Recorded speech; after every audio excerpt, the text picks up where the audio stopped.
يكن بإمكان الدول العربية والإسلامية أن تضع خطوطاً حمراء لرضوان الهمجي؟ ألم يكن بإمكانها منع الصهاينة من قتل وتذبيح وقتل الأطفال؟ فما ذنبهم؟ ما ذنب تلك الفراشات حتى قصوا أجنحتها؟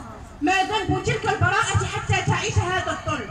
تبدو أغلب الأنظمة في هذا المشهد كحراس يعملون لصالح أمريكا وإسرائيل، فالخدمة الوحيدة التي تقدمها الأنظمة هي التدجين والقهر والإرهاب الصامت للعامة التي سلبت من الناس أشرف ما لديهم، وهي حريتهم التي خلقهم الله لأجلها وامتحنهم فيها.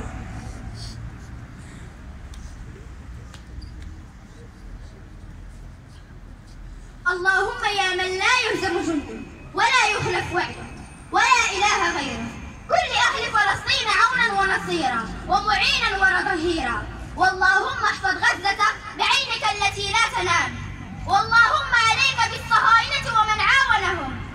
وآخرا إنا نشهد أن طغيانهم بلغ المدى، والله